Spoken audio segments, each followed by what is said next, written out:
അസ്സലാമു അലൈക്കും വറഹ്മത്തുള്ളാ. പ്രിയപ്പെട്ട സഹോദരങ്ങളെ, എല്ലാവർക്കും അഭിവാദ്യങ്ങൾ. സുലൈമാൻ എന്നു പേരായിരുന്ന ഒരു സഹോദരൻ മതം മാറി മാരിയോ ജോസഫ് എന്ന് പേര് സ്വീകരിച്ചു. സുവിശേഷ പ്രവർത്തന രംഗത്ത്,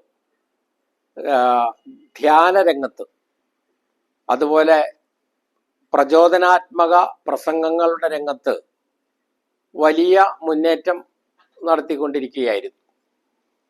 ക്രൈസ്തവർക്കിടയിൽ, പ്രത്യേകിച്ചും കത്തോലിക്കർക്കിടയിൽ വലിയ സ്വീകാര്യതയാണ് അദ്ദേഹത്തിന് കിട്ടിയത്. സോഷ്യൽ മീഡിയയിലെ വലിയ സ്വാധീനമുള്ള ഒരു സാന്നിധ്യമായി അദ്ദേഹം മാറിയിരുന്നു.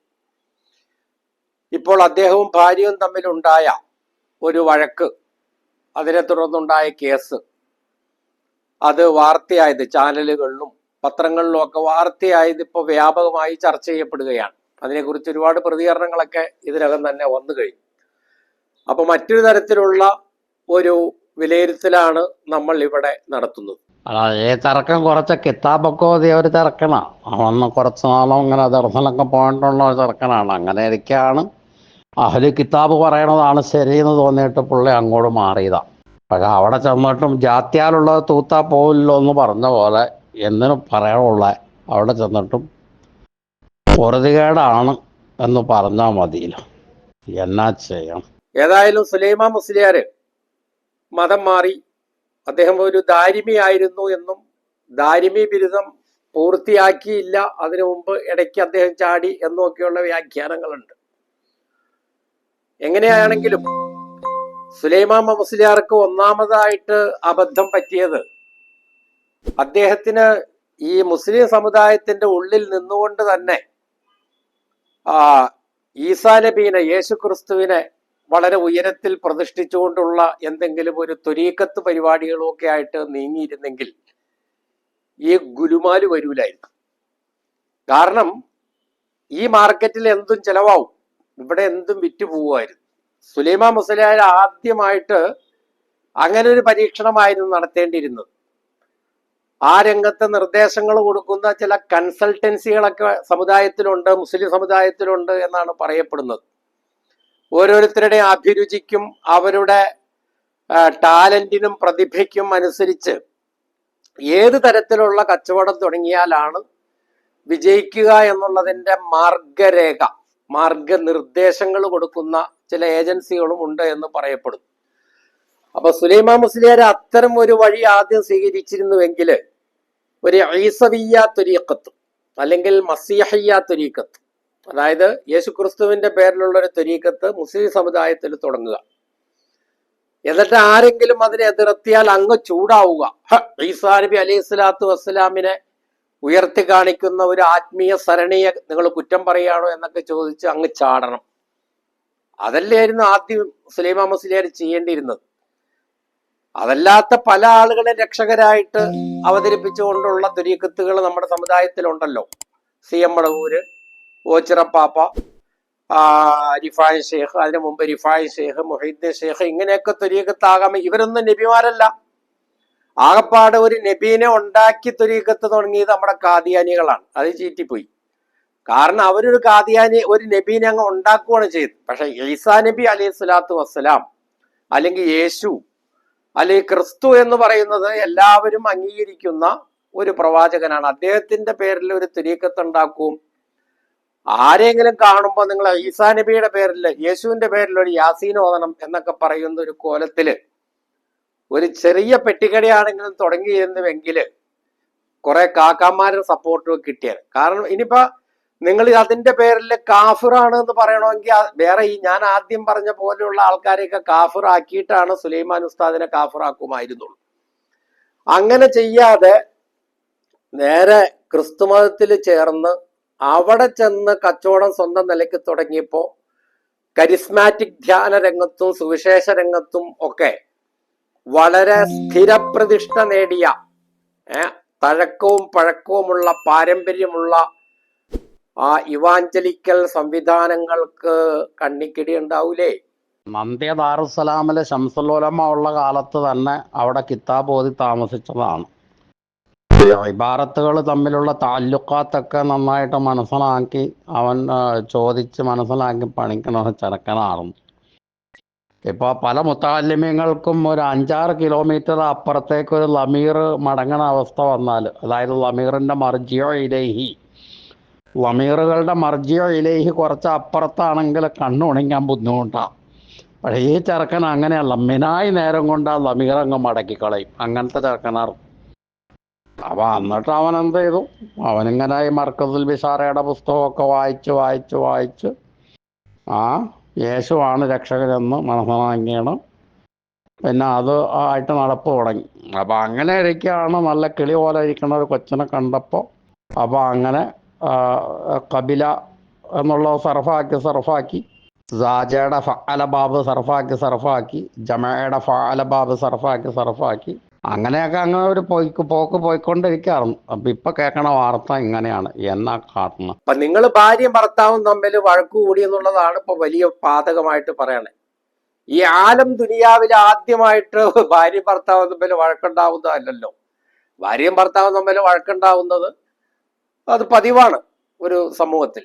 അത്രേ നിങ്ങളുടെ ഇടയിലും ചിലപ്പോൾ ഉണ്ടായിട്ടുണ്ടാവുള്ളൂ. അതിന്റെ കാരണം എന്ത് തന്നെയാണെങ്കിൽ അത് കോടികൾ വീതം വെക്കുന്നതിനെ കുറിച്ചുള്ള തർക്കമാണ് എന്നൊക്കെ പറയുന്നു. അതാകാം, വേറെ എന്തെങ്കിലും ആകാം. ഏതായാലും നിങ്ങളുടെ പെർഫോമൻസ് കണ്ട് സോഷ്യൽ മീഡിയയിൽ നിങ്ങളുടെ പെർഫോമൻസ് ധ്യാന രംഗത്തെ അല്ലെങ്കിൽ ഈ പ്രചോദനാത്മക പ്രസംഗ രംഗത്തെ നിങ്ങളുടെ രണ്ടുപേരുടെയും അതുപോലെ നിങ്ങൾ വേറെ വേറെ ആയിട്ടും ഒക്കെയുള്ള പെർഫോമൻസ് കണ്ട് ഒരുപാട് അച്ചായന്മാർക്ക് തന്നെ കണ്ണിക്കിടി ആയിട്ടുണ്ടായിരുന്നു. അപ്പൊ ഞങ്ങൾ മുസ്ലിം സമുദായത്തിലും അങ്ങനെയാണല്ലോ. ഒരു മൊയ്ലിയാര് പച്ച പിടിക്കണം, മറ്റു മൊയ്ലിയാർക്ക് സഹിക്കൂല. അപ്പൊ അതിനെന്തെങ്കിലും സിദ്ധാന്തപരമായ അഖീദാപരമായ കാരണങ്ങൾ ഉണ്ടാക്കി അയാളെ തറടിക്കാൻ ശ്രമിക്കും. ഇത് സുലൈമാൻ മുസ്ലിയാര് കൈവിട്ട കളിയല്ലേ കളിച്ചത്. ആ സമുദായത്തിലേക്ക് ചെന്നിട്ട് ആ രംഗത്തൊക്കെ കരിസ്മാറ്റിക് ധ്യാന രംഗത്തൊക്കെ മുടിചൂടാമന്നന്മാരായിട്ട് വിരാജിച്ചു കൊണ്ടിരുന്ന ആൾക്കാരെയൊക്കെ ചുമ്മാ നോക്കുകുത്തികളാക്കിയിട്ട് അവരെയൊക്കെ അമ്പരിപ്പിച്ചുകൊണ്ട് ഇങ്ങനെ ഭയങ്കരമായ രീതിയിലുള്ള പ്രവർത്തനങ്ങളും ഒക്കെ നടത്താൻ തുടങ്ങിയപ്പോ അച്ചായന്മാർക്ക് സഹിക്കോ?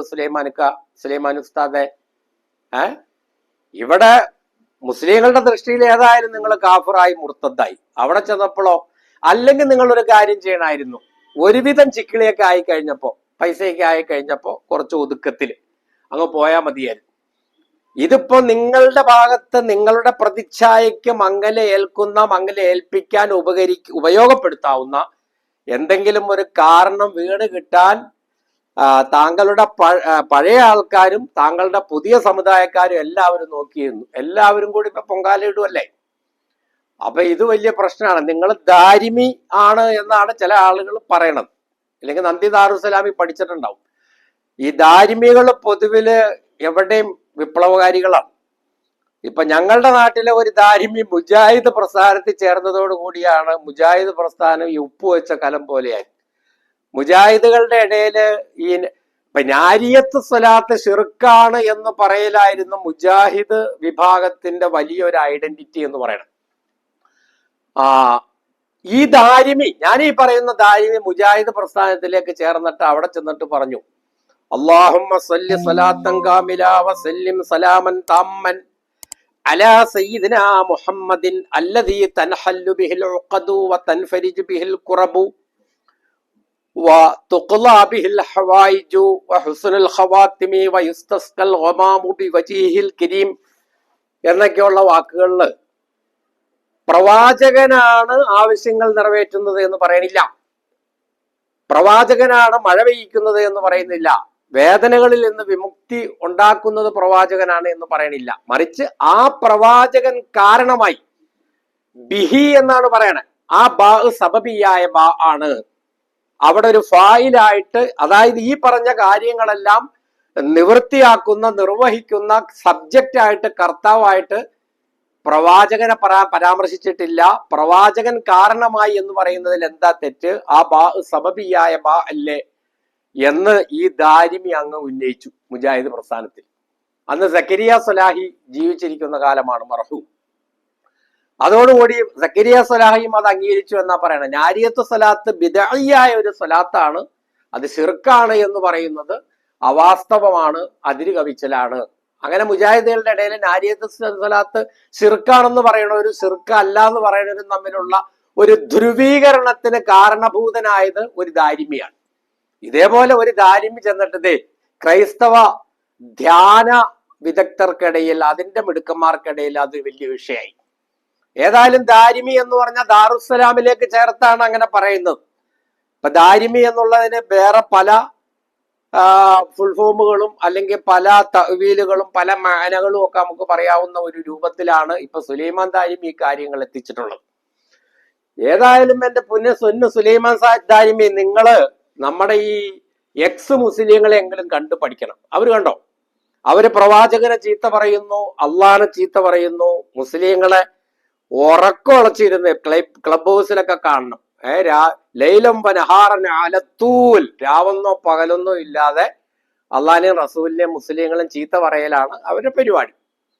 ആ കൂട്ടത്തില് മുസ്ലിയാക്കന്മാരായിരുന്നവരുണ്ട്, ദാരിമികളായിരുന്നവര്, സക്കാഫികളായിരുന്നവര്, സുല്ലമികളായിരുന്നവര്. ആ കൂട്ടത്തില് ഒരു സുല്ലമി, പുള്ളി അങ്ങനെ മൂത്ത് മുജാഹിദ് മൂത്ത് ചേകന്നൂരിയായി, ചേകന്നൂരിന്ന് എക്സ് മുസ്ലിമായി. അങ്ങനെ ഈ തൃശ്ശൂര് ഭാഗത്തെങ്ങാണ്ട് ഒരു മീറ്റിംഗ് നടന്നപ്പോ സ്റ്റേജിൽ എക്സ് മുസ്ലിമത്തായ ഒരു വനിത സ്റ്റേജിൽ വെച്ച് തന്നെ മൂപ്പര് ഈ വനിതയോട് കൺസെന്റ് ചോദിച്ചു എന്നാണ് പറയുന്നത്. ഇപ്പൊ ഈ സുല്ലബീല എക്സ് മുസ്ലിം കൂട്ടായ്മകളില്, സംഘടനാ വേദികളിൽ കാണാനില്ല. അതോടുകൂടി സംഗതി ആകെ പൂലായി. ആ പെൺകുട്ടി അതിനെക്കുറിച്ച് ഫേസ്ബുക്ക് ഇട്ട് ഇവനെ നാറ്റിച്ചു. അപ്പൊ ഞാൻ പറഞ്ഞു വരുന്നത് എന്താന്ന് വെച്ചാൽ, എന്നാലും അവര് ആ മുസ്ലിയാക്കന്മാരും അതുപോലെ പന്താവൂര് സ്വദേശികളായ ചില വലിയ ആലിമീങ്ങളുടെ ഉലമാക്കളുടെ മക്കളൊക്കെ ഉണ്ട് ഇപ്പൊ എക്സ് മുസ്ലിമിൽ. അവരൊരു ബുദ്ധി പ്രയോഗിച്ച എന്താന്ന് വെച്ചാൽ, എക്സ് മുസ്ലിം എന്നുള്ളത് വിട്ടുള്ള കളിയില്ല. ഇപ്പോഴും അവർ അങ്ങോട്ടും ഇങ്ങോട്ടും ഇക്ക, ഇത്ത, താത്ത, കാക്ക, മാമ, അമ്മായി എന്നൊക്കെ തന്നെയാ, മച്ച എന്നൊക്കെ തന്നെയാ വിളിക്കണത്. മുസ്ലിങ്ങൾ തന്നെയാണ് അവരിപ്പോഴും. ഒരു എക്സ് എന്നുള്ള ഒരു സിഫത്ത്, ഒരു ഖൈദ്, ഒരു വ്യവസ്ഥ അവിടെ ഉണ്ടെന്ന് മാത്രമേ ഉള്ളൂ. മുസ്ലിം ആണല്ലോ, അത് എക്സോ പ്രസന്റോ ഫ്യൂച്ചറോ എന്തോ ആയിക്കോട്ടെ. അപ്പൊ അതുകൊണ്ട് എന്ത് ഹൈറ്, മുസ്ലിങ്ങളെ ബാധിക്കുന്ന എല്ലാ ഹൈറിനും എല്ലാ ഷെറിനും അവരെ കൂടി അത് ബാധിക്കും. ആ ഒരു ഘടനയിലാണ് അവർ നിൽക്കണത്. എന്റെ പൊന്നു സുലൈമാൻ ഉസ്താദെ, നിങ്ങളും അങ്ങനെ ഇവിടെ തന്നെ ഈ കോലായിൽ അങ്ങ് കൂടിയാ പോരാറുന്നോ? ഇവിടെ നിന്ന് കിട്ടണ അത് നിങ്ങൾ ചെറിയ രീതിയിൽ തുടങ്ങിയായിരുന്നെങ്കിലും ഇവിടെയും അത് വളർന്ന് പന്തലിച്ചേനെ. കൺസൾട്ട് ചെയ്യണ്ടേ? ഒരു തോന്നാബുദ്ധിക്ക് അങ്ങോട്ട് പെട്ടെന്ന് പോയാ അങ്ങനെ വല്ലതും ഇങ്ങനെയൊക്കെ ഉള്ള കുലുമാലുകൾ ഉണ്ടാവൂലേ?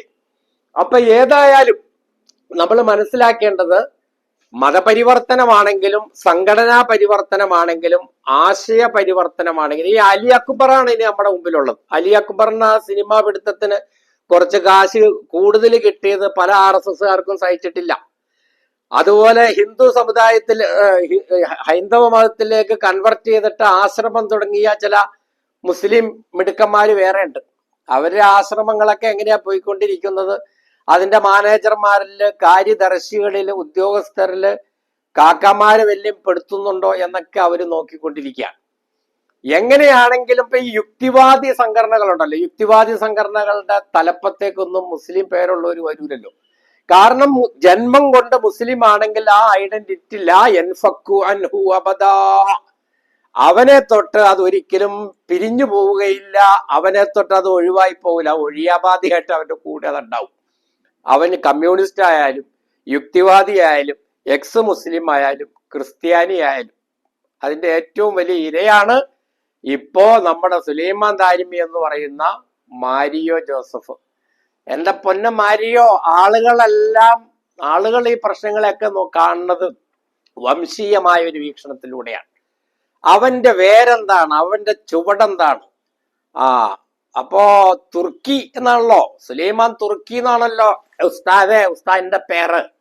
അപ്പോ താങ്കളുടെ തന്നെ ഒരു പ്രസംഗത്തിൽ പറയണുണ്ട് ഇങ്ങനെ, ഇല്ലിയുടെ മൂട്ടില് വീട് വെച്ചവൻ ഇല്ലിമൂട്ടിൽ, ആലിന്റെ ചോട്ടില് വീട് വെച്ചവർക്ക് അവരുടെ വീട്ടുപേര് ആലും മൂട്ടിൽ. അപ്പൊ എന്ന് പറഞ്ഞ പോലെ എന്തോ ഒരു തുർക്കി ബന്ധം താങ്കൾക്ക് ഉണ്ടെന്നാണ്. ആ തറവാടിന്റെ വമ്പുറ്റ ഈ തറവാടിനെ പറ്റി എമ്പാടും കേമങ്ങളുണ്ടടാ എന്ന് പറഞ്ഞ പോലെ, ക്രിസ്ത്യാനി ആയതിനു ശേഷം ഞാൻ വലിയ മുസ്ലിം തറവാട്ടിൽ നിന്ന് വന്ന ആളാണെന്ന് സ്ഥാപിക്കാൻ വേണ്ടി ആ തുർക്കി തൊട്ടുള്ള സനത് ഇങ്ങോട്ട് സുലൈമാൻ ഉസ്താദ് ക്രിസ്ത്യാനികളുടെ മുമ്പിൽ പറയണ്ടായിരുന്നു. അവരവിടെ അത് എഴുതി നോട്ട് ചെയ്തിട്ടുണ്ടായിരുന്നു അന്നേ തന്നെ. അവര് സംശയത്തോടു കൂടിയാണ് മാരിയോനെ കണ്ടിരുന്നത്. അത് മാത്രമല്ല, കത്തോലിക്കരുടെ പരിപാടികളിലൊക്കെ ചെന്നിട്ട് ഇവന് ആയത്ത് ഓതിയിട്ട് മുഹമ്മദ് നബി അങ്ങനെ പറഞ്ഞിട്ടുണ്ട് എന്നൊക്കെ പറയും. ഇതോടുകൂടി അവര് മനസ്സിലാക്കി ഇത് ജിഹാദികൾ ഇവനെ വിട്ടേക്കണതാണ്. മൊത്തം ക്രിസ്ത്യാനികളെ ക്രൈസ്തവ സുവിശേഷം എന്നുള്ള നിലയ്ക്ക് എന്തൊക്കെയോ പറഞ്ഞ് മയക്കിയിട്ട് ഇസ്ലാമികവൽക്കരിച്ച് ദൈവരാജ്യത്തിന് പകരം മുഹമ്മദീയ രാജ്യം വരുത്താൻ വേണ്ടിയിട്ടുള്ള എന്തോ ഒരു പടപ്പത്തരാണ് നീന്നാണ് അവരൊക്കെ വിചാരിച്ചത്. അത് മാത്രല്ല, ചില സ്ഥലത്തൊക്കെ ചെന്നിട്ട് സുലൈമാൻ തുർക്കി ക്രിസ്ത്യാനികളോട് പ്രസംഗിച്ചു കളഞ്ഞു. അക്കാര്യം എന്തെങ്കിലും ഒരു പോയിന്റ് പറഞ്ഞിട്ട് എന്തെങ്കിലും ഒരു സംഭവം പറഞ്ഞിട്ട് പറയും, അക്കാര്യത്തിൽ നിങ്ങൾ മുസ്ലിങ്ങളെ നോക്കി പഠിക്കണം, മുസ്ലിങ്ങളെ കണ്ടില്ലേ എന്നും പറയാൻ തുടങ്ങി. ഇതോടുകൂടി അവര് തീർപ്പായി. അത് മാത്രമല്ല, ഒരുപാട് കാലം സുവിശേഷ പ്രസംഗം, കരിസ്മാറ്റിക് ധ്യാനം എന്നൊക്കെ പറഞ്ഞു നടന്നിട്ട് ഇതുവരെ പച്ച പിടിക്കാത്ത പാസ്റ്റർമാരും അതുപോലെയുള്ളവരൊക്കെ ഉണ്ട്. അവര് സഹിക്കോ? സുലൈമാൻ പെട്ടെന്ന് ഇവിടെ നിന്ന് അങ്ങോട്ട് ചെന്നിട്ട് അവിടെ ആളായാലും. അതുകൊണ്ട് എന്റെ പൊന്നു സുലൈമാനെ ഉള്ള ചില്ലറയായിട്ട് അടങ്ങി ഒതുങ്ങി ഇനി എവിടെയെങ്കിലും കുടുംബമായിട്ട് അവളുമായിട്ട് അനുരഞ്ജനത്തിൽ പോകാൻ പറ്റുമെങ്കിൽ അങ്ങനെ ഏതെങ്കിലും മുസ്ലിയാരോ തങ്ങളെയോ അച്ഛനോ ആരെങ്കിലും വിളിച്ച് രമ്യത ഉണ്ടാക്കി മര്യാദയ്ക്ക് ജീവിക്കുക. അല്ലെങ്കിൽ ഇപ്പൊ എന്നാ ഞാൻ പറയണേ, ഇത്രയൊക്കെ പറയാനുള്ളൂ. ഏതായാലും സുലൈമാൻ മുസ്ലിയാർക്ക് പറ്റിയ പറ്റ് വല്ലാത്തൊരു പറ്റായിപ്പോയി, ഒരു ഒന്നൊന്നര പറ്റായിപ്പോയി എന്ന് മാത്രമേ പറയാനുള്ളൂ.